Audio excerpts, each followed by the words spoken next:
మూడవ తెలంగాణ శాసనసభ యొక్క సభా అధ్యక్షుడిగా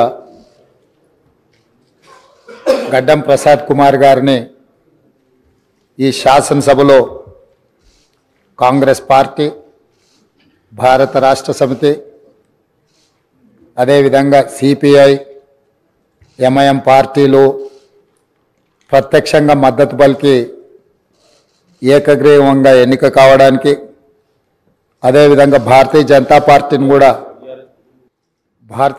పార్టీని కూడా సంప్రదించడం జరిగింది. వారు కూడా పరోక్షంగా ఈ ఎన్నిక ఏకగ్రీవం కావడానికి సహకరించారు. సభాపక్ష నాయకుడిగా మా సభ్యులకు, భారత రాష్ట్ర సమితి అధ్యక్షుడు మరియు శాసనసభ్యులకు, ఎంఐఎం అసదుద్దీన్ ఓవైసీ గారికి, అక్బరుద్దీన్ ఓవైసీ గారికి, సిపిఐ పార్టీ నాయకులకు అందరికీ, ఆ పార్టీ అధ్యక్షులకు, శాసనసభ్యులందరికీ కూడా ఈ సభాపక్షాన మనస్ఫూర్తిగా వారికి ధన్యవాదాలు తెలియజేస్తున్నాను.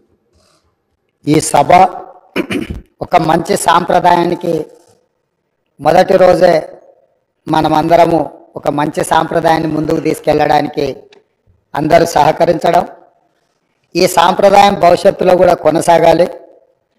ఈ మంచి సాంప్రదాయము సభ సమన్వయంతో, అందరి సహకారంతో ఈ సమావేశాలను మనం నిర్వహించుకుంటే తెలంగాణ ప్రజల యొక్క ఆకాంక్షను, తెలంగాణ ప్రజల యొక్క ఆలోచనను ఈ సభ ద్వారా పరిష్కరించడానికి అవకాశం ఉంటుంది. అదేవిధంగా గడ్డం ప్రసాద్ కుమార్ గారు నా సొంత జిల్లా, నేను ఎక్కడి నుంచి అయితే శాసనసభ్యుడిగా ప్రాతినిధ్యం వహిస్తున్నానో ఆ ప్రాంతం వాడు. వికారాబాద్కి చరిత్రలోనే గొప్ప పేరుంది.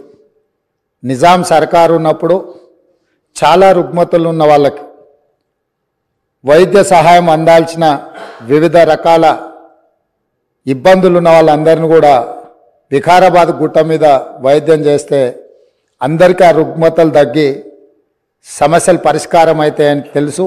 ఇప్పటికి కూడా అక్కడి వాతావరణం, అక్కడి గాలి, అక్కడి నేల ఒక మంచి వైద్యానికి ఉపయోగపడే ప్రాంతం. ఆ ప్రాంతం నుంచి వచ్చిన గడ్డం ప్రసాద్ కుమార్ గారు మన 3వ శాసనసభకు స్పీకర్గా ఎన్నిక కావడం ద్వారా సమాజంలో ఉన్న ఎన్నో రుగ్మతలను, సమస్యల్ని ఈ సభలో వారి నాయకత్వాన చర్చ జరిగి పరిష్కారం అవుతుందని చెప్పి నేను స్పష్టంగా భావిస్తున్నాను, ఆశిస్తున్నాను.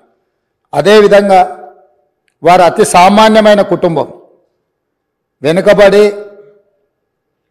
చిన్న వయసులోనే తండ్రిని కోల్పోయి కుటుంబ బాధ్యతను తీసుకొని 8 మంది సోదరీమణుల మధ్యలో ఒక్కడుగా చిన్న వయసులోనే కుటుంబ బాధ్యతను భుజాల మీద వేసుకొని 8 మంది ఆడపడుచులను సమన్వయం చేసుకుంటూ సమాజంలో కుటుంబం యొక్క గౌరవాన్ని నిలబెడుతూ ఏ లోటు రాకుండా సోదరీమణులందరినీ కూడా ఈ రోజుకు, ఆ రోజు నుంచి ఈ రోజు వరకు సమన్వయంతో ముందుకు తీసుకెళ్తున్నాడు. అంటే ఉమ్మడి కుటుంబం ఎలా ఉండాలి, ఉమ్మడి కుటుంబంలో కుటుంబ సభ్యులకు ఉండే సమస్యల్ని వాళ్ళు అడగక ముందే గుర్తించి పరిష్కరించడం తెలిసింది అని అంటే ఈ శాసనసభ కూడా స్పీకర్ గారి కుటుంబం. మనందరం కూడా వారి కుటుంబంలో సభ్యులం. అది ప్రతిపక్షమో, పాలకపక్షమో, విపక్షమో అనే విభేదాలు లేకుండా సభ్యులంటే ఈ సభ యొక్క సభ్యులు.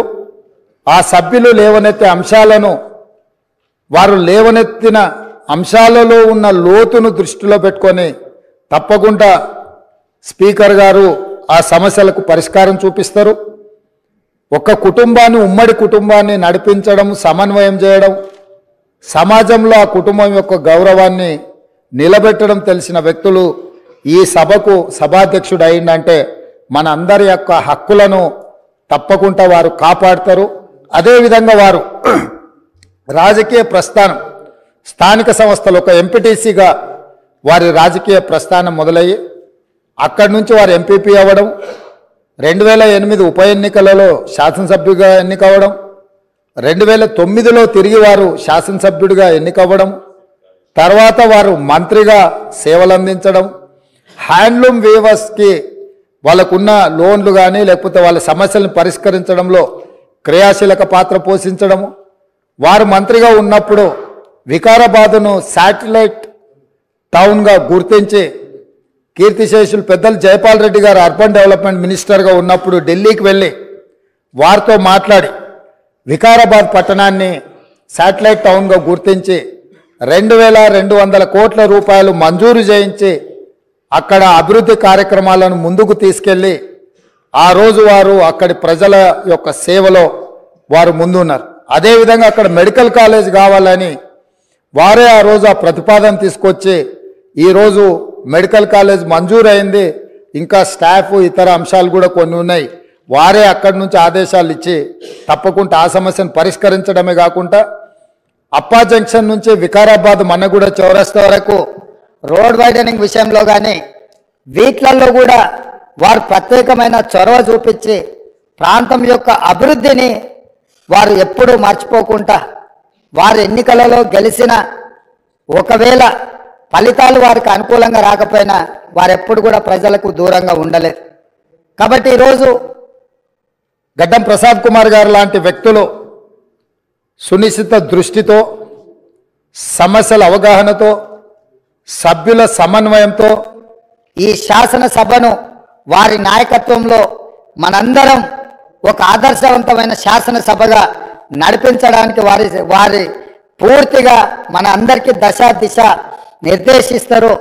వారిని మనస్ఫూర్తిగా ఎంపీటీసీ నుంచి శాసనసభాపతిగా ఈరోజు బాధ్యతలు నిర్వహించే వరకు వారి యొక్క రాజకీయ ఎదుగుదల కావచ్చు, ప్రజా సమస్యల పరిష్కారంలో కావచ్చు, వారి యొక్క కృషిని అభినందిస్తూ, నేను ఏ ప్రాంతం నుంచి అయితే శాసనసభ్యుడిగా ఎన్నికైనానో మా ప్రాంతానికి సంబంధించిన శాసనసభ్యులే, ఆ ప్రాంత నివాసే వికారాబాద్ జిల్లా ఒకప్పుడు డాక్టర్ మర్రి చెన్నారెడ్డి గారు ఆ ప్రాంతం నుంచి వచ్చి దేశ రాజకీయాలలోనే అత్యంత క్రియాశీలక పాత్ర పోషించారు.